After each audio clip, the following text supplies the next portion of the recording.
저는 오늘 본문 말씀을 중심으로 해서 종려나무와 백향목 같은 그리스도인이라고 하는 제목으로 말씀을 전하려고 합니다.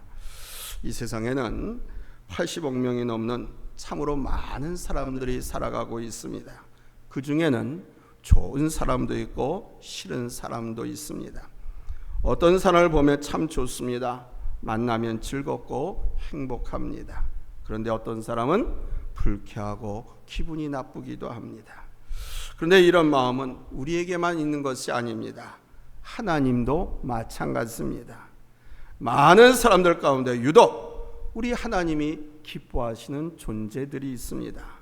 오늘 본문은 바로 하나님께서 기뻐하시는 사람, 그 사람은 어떤 사람인가, 여기에 대해서 말씀해 주고 있습니다. 오늘 보면 12절에서 말씀합니다. 의인은 종려나무같이 번성하며 레바논의 백향목같이 성장하리로다. 하나님이 기뻐하신 존재는 누굽니까? 의인입니다. 의인이란 하나님의 사람들, 하나님의 자녀된 사람들로서 하나님께 뿌리를 내리고 살아가는 사람들을 말합니다. 사도 바울은 믿음으로 의롭다함을 얻었다고 하면서 구원받은 사람들을 의인으로 말하고 있지요. 바로 예수 그리스도의 십자가와 부활을 믿음으로 하나님과의 관계를 회복한 사람들을 말합니다. 곧 믿음, 소망, 사랑으로 살아가는 하나님의 백성들, 우리 그리스도인들을 의미하는 것입니다. 바로 우리가 세상의 많은 사람들 가운데서 하나님의 사람으로 인정받고 하나님의 사람으로 쓰임받으며 하나님의 역사를 위해 존재하는 사람들입니다. 그 증거로 오늘 하나님께서는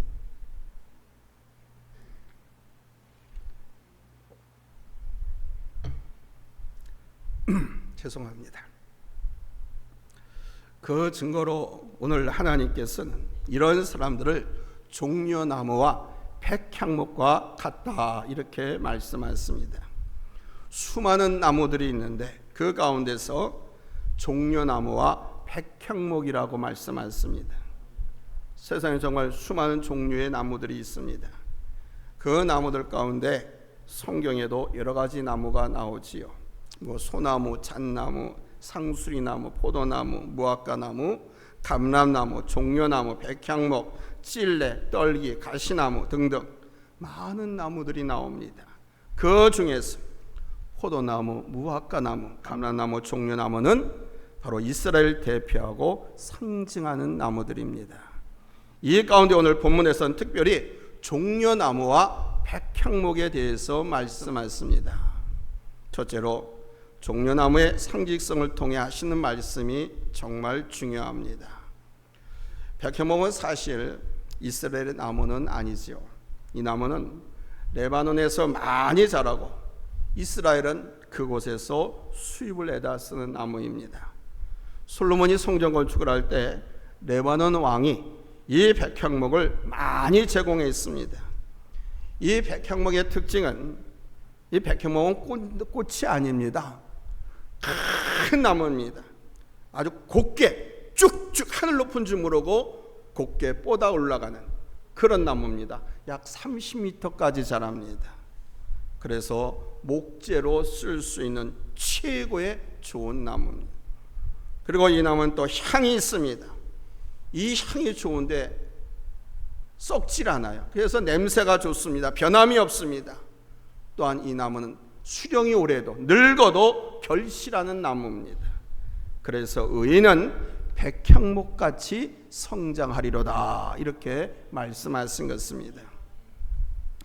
오늘 우리가 깊이 생각할 것은 이 종려나무의 상징성을 통해서 하나님께서 우리에게 하시는 말씀입니다. 여러분 종려나무 보셨습니까? 지금 화면에 나오고 있는 저게 종려나무입니다. 예수님께서 공생의 마지막 한 주간을 위해서 예루살렘 성에 입성하실 때 예루살렘 성 안에 예수님의 입성을 환영하는 인파들이 모였는데 그들이 다 손에 저 나무 가지를 꺾어서 흔들고 또 길에다 펴놓으면서 예수님을 환영했죠.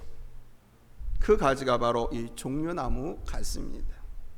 이 종려나무는 팔레스타인 지방에 있는 나무로서 비옥한 땅에서 자란 나무가 아닙니다. 물 한 방울 나지 않는 사막에서 잘 자라는 나무입니다. 이 나무는 뭐 자라기만 하는 것이 아니라 그것에서 막 번성을 합니다. 줄기와 잎은 사시사철 푸르고 싱싱하고요, 꽃과 열매도 풍성히 맺습니다. 얼마나 생명력이 강한지, 저 나무가 자라지 못하도록 자른 다음에 그 위에다가 바위나 돌덩이를 갖다 얹어놔도 그 바위 돌덩이를 빗겨내고 째끼고 오히려 뚫고서 자라난 나무가 저 나무입니다. 그리고 이 종려나무가 늙어서 줄기가 시들고 썩으면 죽을까요? 그렇지 않습니다. 거기서 다시 새싹이 솟아납니다. 이 나무를 연구하는 사람들에 의하면 약 20년에서 80년까지 열매를 가장 많이 맺고요, 이 나무의 수명은 약 200년이 된다고 합니다. 또한 열매와 줄기, 잎, 꽃, 뭐 어느 것 하나 버리는 것이 없다고 합니다. 열매는 우리나라의 대추 있죠,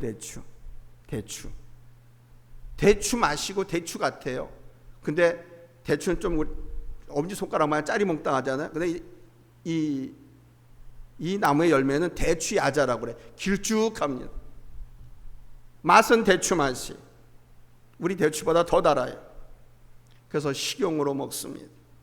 나무는 건축자재로 쓰고요, 꽃은 약재로 쓰입니다.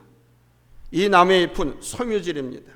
옷을 만드는데 아주 유용하게 사용됩니다. 이렇게 종려나무가 생명력이 강하고 유용한 나무로 쓰임받는 것은 이 나무의 뿌리가 깊게 내렸기 때문이랍니다. 메마른 사막에 서식하지만 뿌리가 깊게 뻗어서 우리 사람 눈에 보이지 않는 샘물을 빨아들여서 자란다고 합니다. 사막에서 뜨거운 태양빛을 받고 맺는 열매이기 때문에 이 대추야자, 이 열매는 당도가 일품입니다. 제가 성지순례 갔다 와서 몇 개 갖고 와서 여러분들에게 맛도 보여줬어요. 먹어본 사람 있지요? 그리고 길게는 200년까지 생명력을 가지고 더 자랍니다. 바로 종려나무의 이런 특성 때문에 하나님께서는 의인을, 예수 믿는 하나님의 자녀들을 이 종려나무와 같다고 비유하신 것입니다. 우리가 살아가는 이 세상은 광야와 같은 곳입니다.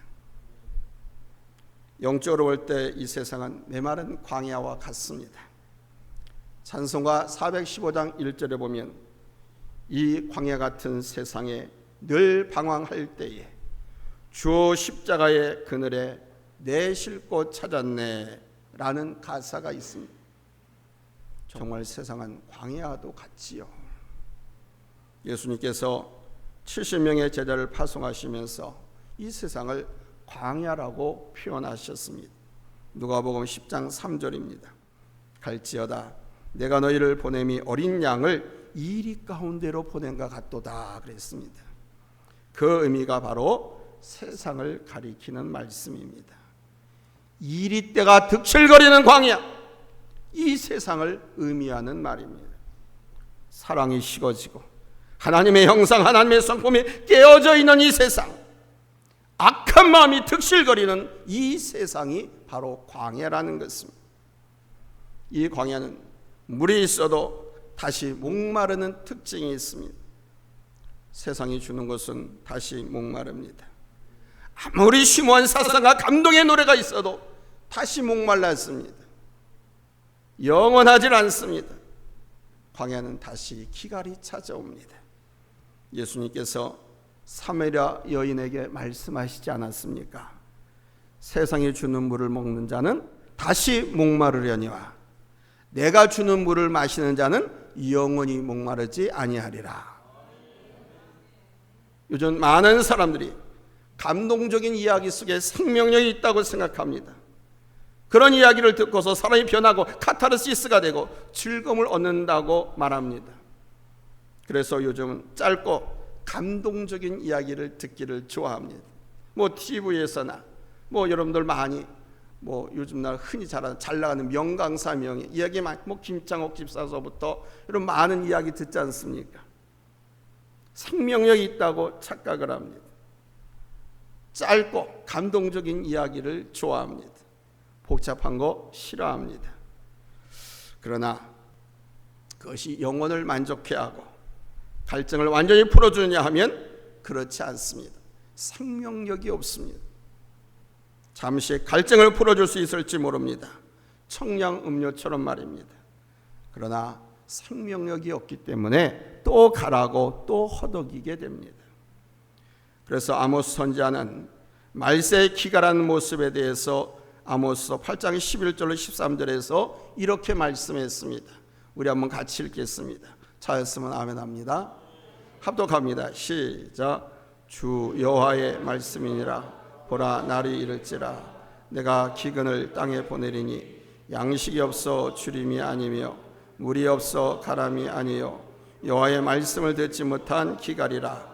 사람이 이 바다에서 저 바다까지 북쪽에서 동쪽까지 비틀거리며 여호와의 말씀을 구하려고 돌아다녀도 얻지 못하리니 그날에 아름다운 처녀와 젊은 남자가 다 갈아여 쓰러지리라. 아멘. 인간의 욕망은 끝이 없어요. 한번 일어난 욕망, 이거 잠재우기가 쉽지 않습니다. 여러분, 욕망의 끝이 어딘지 아십니까? 욕망. 채워도 만족할 수 없는 것이 욕망입니다. 채울수록 더 갈증나고 더 얻으려고 기를 쓰는 것이 세상입니다. 이런 세상에서 오늘 성경에 보니까 하나님은 의인은 바로 종려나무와 같다 이렇게 말씀하고 있습니다. 여기 의인이 누구라고요? 그리스도인. 예수 믿고 구원받는 하나님의 자녀들을 말합니다. 여러분들을 말합니다. 아무리 세상이 광야 같고 그 어떤 유혹과 핍박이 있어도 의인은 넘어지지 않고 죽지 않습니다. 종려나무의 강한 생명력처럼 하나님의 사람은 죽지 않는 거예요. 그렇습니다. 종려나무와 같이 하나님의 사람은 죽지 않습니다. 로마서 8장 35절로 39절에서 말씀합니다. 누가 우리를 그리스도의 사랑에서 끊으리요? 환난이나 공고나 박해나 기근이나 적신이나 위험이냐 칼이랴. 이 모든 일에 우리를 사랑하신 이로 말미암아 우리가 넉넉히 이기느니라. 내가 확신하노니 사망이나 생명이나 천사들이나 권세자들이나 현재일이나 장래일이나 능력이나 높음이나 기쁨이나 다른 어떤 피조물이라도 우리를 우리 주 예수 그리스도 안에 있는 하나님의 사랑에서 끊을 수 없느니라. 참 신기한 것은요, 저 북한 땅이나 무슬림 땅에 가면 지하교회들이 있습니다. 교회 간판 걸지 못하고 숨어서 예배드리는 그런 가정교회, 지하교회가 있습니다. 그런데 저 지하교회들이 얼마나 생명력이 강한지 그것이 자라지 못하도록 돌을 그 위에 얹는 핍박을 가해도 종려나무가 바위가 돌을 밀어내고 자라듯이 바로 그 핍박과 그 공고를 뚫고 신앙이 자라고 교회가 자란다는 사실입니다. 그런데 핍박이 없고 고난이 없는 것이 가장 큰 문제입니다. 너무나 편안한 시대가 되면 타락하기 쉽습니다. 유혹거리들이 넘실대기 때문입니다. 그러나 의인은 그런 유혹모자도 이긴다는 것입니다. 아무리 무풍부해도 종려나무는 종려나무입니다. 그와 같이 의인은 그 의를 지킬 뿐이라는 것입니다. 엘리야 선지자가 활동하던 북이스라엘의 아방 시대는 정말 악하고 타락한 시대였습니다. 그때 엘리야 선지자는 오직 의인은 자신만 남은 줄 알았습니다. 그러나 엘리야 외에 7,000명의 의인이 있었지요. 아합과 이세벨의 핍박에도 하나님의 사람들은 결코 죽지 않았습니다. 엘리야 선지자가 볼 때는 자기밖에 없는 줄 알았는데 하나님께서 믿음을 지킨, 신앙의 전례를 지킨 의인 7,000명을 남겨놨습니다. 바로 이것이 의인의 모습입니다. 아무리 세상에 광야 같고 악할지라도 우리 믿는 성도들의 믿음을 끊을 수 있는 것은 없습니다. 왜냐하면 우리는 하나님의 사람이기 때문입니다. 그리고 그 안에서 오히려 곱게 자라나는 것입니다. 아무리 광야에 바람이 불고 피바람이 몰아쳐도 이 종려나무는 굽어지지 않습니다. 항상 곱게 위로 자랍니다. 이와 같이 성도들도 마찬가지입니다. 의인도 마찬가지입니다. 의인은 세상의 어떤 영향에도 그 신앙과 삶이 굽어지지 않습니다. 하나님의 사람으로 곱게 자라갈 뿐이지요. 이런 의인을 하나님께서 버려두지 않았습니다. 그리고 그러한 사람들은 어떤 환경 속에서도 바르게 곱게 자랍니다. 이것이 그리스도인의 힘입니다. 또한 종려나무는 열매를 내고 선한 영향력을 끼칩니다. 그런데 이 열매는 자신을 위한 열매가 아닙니다. 자기 열매를 이 종려나무가 먹지 못합니다. 자기를 위해서 열매를 맺는 나무가 있다면 그건 어리석은 나무입니다. 자신이 먹을 수 없을 뿐더러 그 열매는 결국 썩기 때문이지요. 우리 하나님의 사람들은 성령에 의해서 열매를 내게 되어 있습니다. 하나님의 자녀들이 구원받았는가, 하나님의 자녀인가, 긴가 아닌가, 뭐로 알 수 있느냐? 이 열매를 보고 알 수 있는 겁니다. 사과나무는 사과를 보고서 알 수 있고, 감나무는 감나무 열매를 보고서야 감나무인 줄 알 수 있는, 하나님의 사람들은 그렇듯이 성령의 열매를 맺느냐 맺지 못하느냐 이것을 보고 구원받은 하나님의 사람이냐 의인이냐 아니냐 하는 것을 알 수 있다는 것입니다. 성령의 열매가 무엇입니까? 사랑, 희락, 화평, 오래 참음, 자비, 양선, 온유, 절제. 한 가지 또 뭐예요?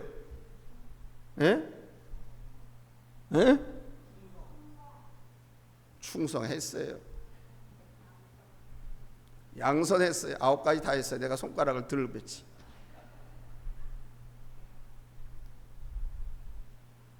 이런 열매는 자신의 성수뿐만 아니라 나아가 나와 함께하는 사람들에게 유익을 주고 영향력을 나타내는 것입니다. 우리는 이 의인의 아름다움과 축복을 사모해야 됩니다. 하나님께서 주시겠다고 한 것은 사모해야 합니다. 하나님께서 주시겠다고 하는데 저 싫어요, 그런 어리석은 사람이 되어서는 안 됩니다. 예수를 믿고 하나님의 성령을 내 안에 품으면 이 성령이 이 열매를 내게 되어 있어요. 이 축복과 이 아름다움을 사모하시기 바랍니다. 악인은 망합니다. 악인은 무성한 풀 같을 뿐입니다. 여러분, 시편 92편 7절로 9절 말씀을 우리 한번 다 같이 보겠습니다. 찾았으면 아멘 합니다. 합독합니다. 시작. 악인들은 풀같이 자라고 악을 행하는 자들은 다 흥할지라도 영원히 멸망하리이다. 여호와여, 주는 영원토록 지존하시니이다. 여호와여, 주의 원수들은 패망하리니 죄악을 행하는 자들은 다 흩어지리이다. 아멘. 악을 행하는 자는 다 흥황한다고 합니다. 그러나 하나님께서 뭐라고 말씀하시냐? 그건 풀이다. 풀 같다고 했습니다. 흥황하는 악인, 저들은 다 풀 같을 뿐입니다. 풀은 한철입니다. 악인은 한철 무성하게 자랐다가 죽고 마는 거예요. 이것이 진리입니다. 사랑하는 성도 여러분, 하나님의 살아계심을 믿습니까? 하나님께서 이 세상을 창조하셨고 이 세상의 역사 섭리를 주관하시며 오늘도 나와 함께 하심을 믿습니까? 이 순간 우리의 예배를 받으시고 우리와 함께 하심을 믿습니까? 우리를 죄와 악으로부터 구원하시고 영원한 나라로 인도하심을 믿습니까? 그렇다면 이제 전적으로 하나님을 의리하는 삶을 사십시오. 악인의 잘됨을 바라보지 마세요. 하나님을 의리하지 않는 사람의 잘됨을 부러워하거나 놀라워하지 마십시오. 다만 살아계신 우리 주 예수 그리스도, 우리 주님만을 의지하며 당당히 나아가십시오. 악인은 흥한 것 같으나 망하고 의인은 망해도 반드시 흥하게 됩니다. 예수님의 은혜와 사랑과 축복에서 끊을 수 없다는 것을 믿으시기 바랍니다. 그래서 하나님은 의인을 향해서, 하나님의 자녀들인 여러분들을 향해서 종려나무와 백향목과 같다고 말씀하신 것입니다. 여러분의 뿌리를 하나님께로, 하나님의 말씀 가운데로 더 깊이 내리십시오. 문제는 바로 이 뿌리입니다. 뿌리가 물가로 내리는 한 그 나무는 마르지 않습니다. 죽지 않습니다. 아무리 광야라 할지라도 물가로 뿌리를 내린 나무는 자라고 열매를 맺습니다. 번성합니다. 시편 1편 3절에서 말씀합니다. 그는 시냇가에 심은 나무가 철을 따라 열매를 맺으며 그 잎사귀가 마르지 아니한 같으니 그가 하는 모든 일이 다 형통하리로다. 예레미야 17장 8절 말씀에도 보면 그는 물가에 심어진 나무가 그 뿌리를 강변에 뻗치고 더위가 올지라도 두려워하지 아니하며 그 잎이 청청하며 가무는 해에도 걱정이 없고 결실이 그치지 아니함 같으리다. 할렐루야, 할렐루야. 여러분들은 믿음으로 의땀을 얻고 그 뿌리를 하나님 말씀 가운데로 내린 그리스도인들입니다. 예수꾼들입니다. 하나님의 자녀들입니다. 따라서 아무리 세상이 강해같이 메마르고 험난해도 여러분들은 종려나무와 같이 번성하고 하나님의 사람으로 온전히 서서 하나님이 주신 삶, 하나님의 일을 감당하며 가는 사람들이 될 것입니다. 이것이 하나님께서 우리에게 주신 축복입니다. 이 축복을 온전히 누리는 성도들이 되시기를 예수님의 이름으로 축원합니다. 할렐루야. 예수님의 이름으로 축원합니다. 종려나무처럼 번성하십시오. 백향목까지 번성하십시오. 하나님만 바라보십시오. 하나님이 우리와 함께 하십니다. 기도하겠습니다.